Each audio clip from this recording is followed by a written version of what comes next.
Hello and welcome to Galway Student News. I'm David Tierney. Please Talk launched the exhibition Art is a Wound Turned into Light in Orsa Mockplain on Wednesday 30 September. The event was designed to demonstrate the therapeutic value of art on mental health. At the launch, organiser Chloe Lappin explained Please Talk's work in helping people with mental health difficulties to help find a means of expressing themselves. Basically at Please Talk we don't want to kind of dictate what kinds of help you seek or who you should talk to. We just basically want to encourage people to find a meaningful means of expression that works for them. One of the artists on show, Catherine Green, spoke about her art helped her through a hard time in her life. My family would be attacked and members of the family would be in danger all the time. How I chose to deal with that was through art and paint. The event was launched by political consultant Johnny Fallon, who spoke about his own past with unemployment and suicidal ideation. For the first time in my life, coming out of the Celtic Tiger, I realised, you know what, recessions happen, things crash, you lose money, you lose business, you lose friends, and everything changes, and all of a sudden you've nothing. And I went from being quite successful and having loads of job offers to suddenly finding myself needing to apply for the dole. And when I tried to apply for the dole, I ended up in an 18-month-long battle in order to get what I was entitled to in the first place.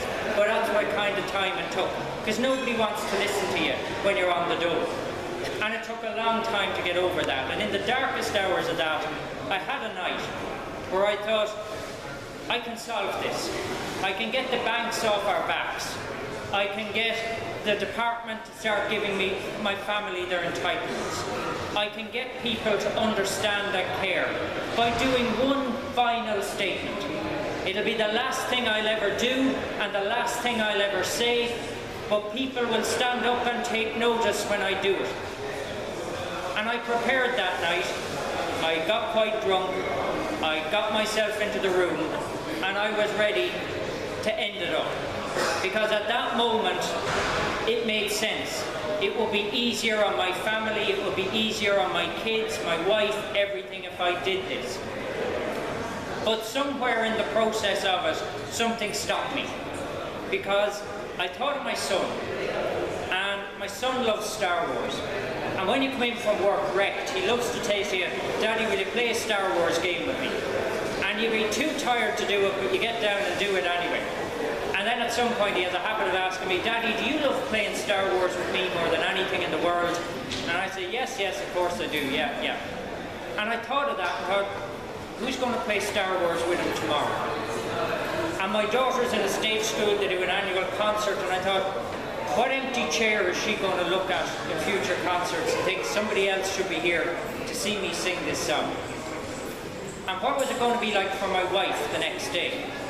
And all of a sudden, through all that, I began to realise I can't do this, I can't follow through. Now I'd love to tell you that was an amazing, wonderful feeling, but it wasn't. It made it worse. My great escape plan was gone. I couldn't get out of this. I didn't even have the courage to follow through and do the deed I wanted. All the pressure was back, all the stress was back. The next morning, I couldn't get up. I stayed in bed. My wife got the kids out and went to school with them. I stayed there. And as it happened, a colleague of mine, former colleague of mine, rang me up and said, Johnny, I have a piece of work for you. Would you be able to do it before I start on it today? And I said, yes, I can, of course. I felt of value again. I put on my best suit. I got down to my desk. I started work. A couple of days later, a TD came to me and said, you know, you're good at getting this stuff through, will you do this piece of work for me? And I began to feel I was of some value again, and I might be able to keep the fight up and get over all this. But what struck me about it was that how many times do we hear that kind of thing? How different could it have been if that phone had rang out the next day, and news filtered back, and people would go, he did what? I was just going to ring him. I had a piece of work for him. And how often do we do that? Do we say, we hear something tragic and say, I was going to visit them in the shop. I saw them, but I had to put the shopping in the car first. I was going to drop down and visit them. I was going to see them for a cup of tea. I was going to go for a pint with them, but we never get round to it. And that's something we have to prioritise. What you see tonight with artists and the work they've done here, the idea of art being a wound that's turned into light, all that anxiety, all that angst, we're all fighting. For me, it might have been financial things, money things, stress. Other people have a million different battles, but we're all fighting them all the time, all with little victories along the way. And you've no idea about other people are suffering. But the artist takes all that pain. They take all that suffering, those raw emotions, the anxiety, the stress, the pain, the worry, and they turn it into something beautiful, something that people share and relate to and empathise with. Now, if I want to portray my Philistine roots, I'd say to you, I would quote the two great philosophers of our time, Elton John and Bernie Taupman, who said, "When all hope is gone, sad songs say so much." And the greatest poems, the greatest art, the greatest songs all come usually from a place of hurt and pain, where somebody has turned them into something beautiful that people relate to. But in doing that, you need to be able to talk. It's the only way the wound can be turned to light. You need to be able to listen. And one of the things we do is we tend to say to people till they're tired hearing it, just listen, just talk. It's simple. Do you know what? It's the hardest thing in the world to do. I'm still learning after my own experience how to listen to people. Because if I were to explain to a group of kids what a high jump is, it's a pole suspended over two other poles, you take a run at it and you jump over it. It's simple. It's not hard. But we know if you're like me and you try to do it, you take a run at it and you face plant yourself into the pole and you never get off the ground. Because the execution of it is hard.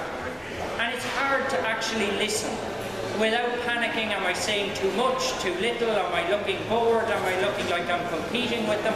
And that stresses us. And it stresses us when we're trying to talk about stuff. I talk for a living, but when I'm asked to talk about my feelings, I feel like you might as well ask me to stand up and get naked in front of a group of people. I don't want to do that. It's not me.